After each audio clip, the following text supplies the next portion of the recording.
Trump on the attack, not against Putin's policies or Kim Jong-un's human rights abuses. No, he's hammering the comedians.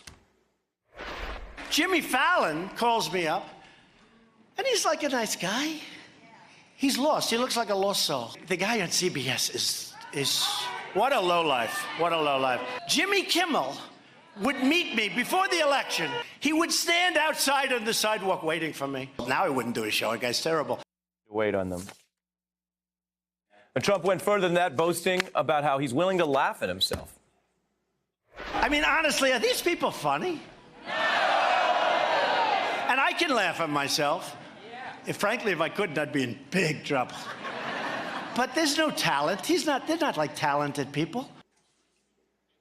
Now, we do have to fact check around here. Trump claiming he can laugh at himself has been notoriously proven false in most situations. And are these people funny? Well, you decide. I even thought, hey, maybe we won't talk about Donald Trump much tonight. And then he opened his mouth and all manner of stupid came out. The tension of the entire weekend can be summed up by this picture.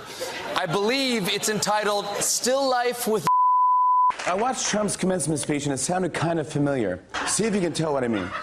We take our next steps into the world. You must go forth into the world. It is with passion, courage of conviction, courage in your conviction, and most importantly, have faith in yourself. be true to yourself. We did it! I did it.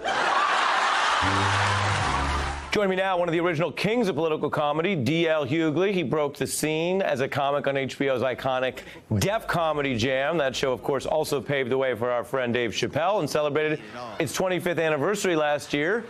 D.L., you tell a lot of jokes. What does it mean to you when someone can't take a joke? I think that's a little self-indulgent. I think that just like when I see all the things that are happening right now in terms of civility, I think that when you have a president that is lower the norms of civility, you can't, when you call people racist names and misogynist names and xenophobic names, you can't be shocked when people that represent you, you know, everybody's talking about how Sarah Huckabee and the whole red hen thing, and how uncivil that was. But I remember when the Tea Party used to come to Barack Obama's rallies and outside armed. You know, they started carrying guns. So the tone for this kind of discourse has happened for a very long time. So it's just disingenuous to pretend like you haven't contributed to it. Yeah, you're talking about that word that's become kind of a flashpoint word, civility, right. Discourse. These are things that when we hear them, sometimes it sounds like a thing that people in power demand in a one-way direction. Absolutely. Is that what you think civility is? Well, Go ahead. Tonally, I can't understand what it means, but I can say this. This president is racist, homophobic, xenophobic, and I think Islamophobic. And so I think he's definitely lowered the blue book on the presidency. So I think that we'll never have presidents in a tradition before. I think that you can have political, ideological disagreements, but humanity, like you'll have you know, administration officials quoting the same scriptures that were used to keep black people slaves. Now they're using it to keep young immigrant children in cages. And it's disingenuous to pretend like you don't know that. And for anybody to say, I can understand supporting somebody and you're not quite sure where they'll go. Like everybody's, you know, well, he's going to change in the primaries and he'll change when he's exactly what you said he was. So now it's not blind. Now you support him. And I'm not saying that everybody who supports Donald Trump is a racist, but his supporters definitely don't think racism is a disqualifier. Well, you're sort of going with Donald Trump to the M&M test. I am whatever you say I am, and if I wasn't, why would I say I am? Right. I mean, he's told us who he is. Yeah, but people gave him the benefit of that. You know, for such a plain-spoken man, why are there so many people trying to explain what he meant? Like, I don't understand.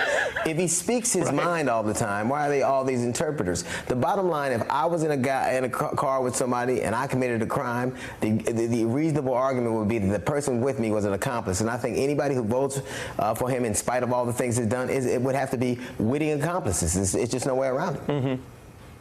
Let me play for you the White House Correspondents' Dinner jokes, because I've been to that dinner. It's a mixed bag. It's goofy. But everyone I know famous people, people in media, if they get a joke from the president, and I mean in either party, Right. that's usually like a wow. Right. Like you're big time. Right, like Saturday just Night to get Lampoon. name checked. Right, for sure. Exactly. Right. And that wasn't the reaction that Donald Trump had to these famous moments. Take a look. Donald Trump has been saying that he will run for president as a Republican, which is surprising since I just assumed he was running as a joke. No one is prouder to put this birth certificate matter to rest than the Donald. And that's because he can finally get back to focusing on the issues that matter. Like, did we fake the moon landing? What does it tell you that then, as now, he has what appears to be a true, deep emotional problem with being roasted? Well, I think that you can see the way that he governs. I think that you can see the way he interacts with people. He's a bit of a bully. I think that you can come in to this administration with a rather pristine reputation, but you don't leave that way.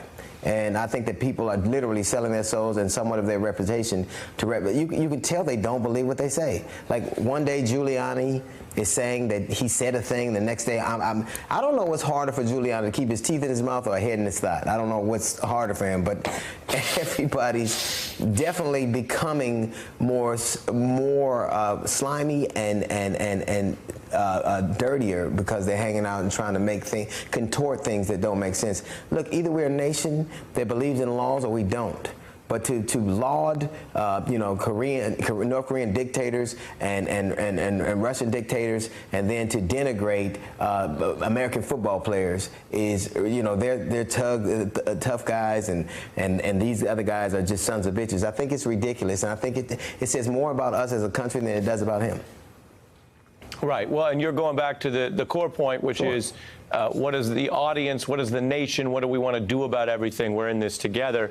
A perfect guest on this topic, D.L. Hughley. Thanks for coming in. Thank you, man. Hey, I'm Ari Melber from MSNBC. You can see more of our videos right here, or better yet, subscribe to our YouTube channel below. You could have been anywhere in the world, but you're here with us, and we appreciate that.